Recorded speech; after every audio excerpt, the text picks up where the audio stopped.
was really the difference in behavior of a Green soldier, a rookie, and a veteran, combat veteran? Green soldier, of course, doesn't know what to expect, really. He's been trained. Uh, and now he's in reality. And he's surprised at how brutal it is, you know. And it just takes a little bit of time right at first just to get over the shock of the brutality of this. You know, we're not made that way. People are not made for that. And so then he realizes, even though he's a trained infantryman, really how terrible this is. And then, of course, he does realize that this is their work, this is their job. The whole thing is being able to think normally under stress. And how did you get that way? I mean, Of course, experience and training. Training is very difficult. That's the problem with training. I mean, you go through all the mechanics of training, but you actually having this stressful experience is not there yet. between a Green troop and a veteran troop, and the Green troop just trying to get used to the speed Yeah. and the brutality of it. Yes.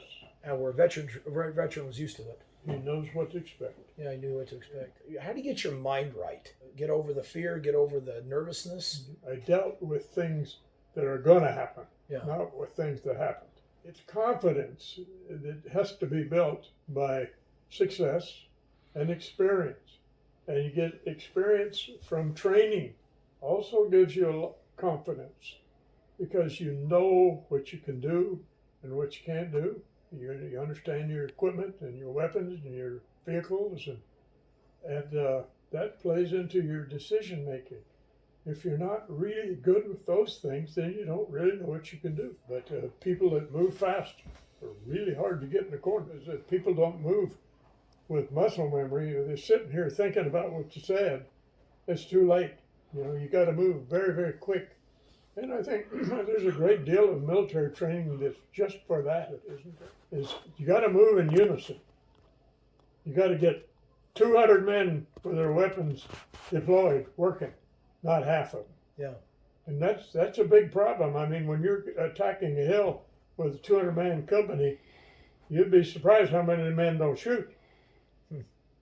And the other thing that we noticed in Korea, the foxholes were way far apart, and there's less people would shoot. When they're close together, they shoot. When they're spread apart, they don't shoot. When people become afraid, and this happens to our wars too, you can see it. When the people become afraid, they move closer together. And if you got people that are 40, 50 yards in holes, and the enemy comes, they will move together, all based on, this is a difficult thing. This is an abnormal thing for people to do. Yeah. And so you have to overcome these things. And, you know, it's easier to teach somebody to be an engineer than it is a soldier. Yeah. Sergeant says go left, they've got to go left. And quickly. And they have to do it quickly. Yes. Hesitation or anything has to start from all kind of training as people moving when the sergeant says go. That's right.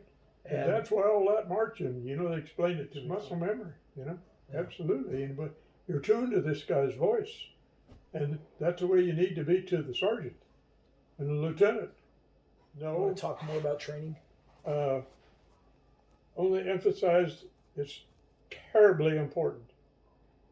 That's the most important single thing that gets a guy ready for combat.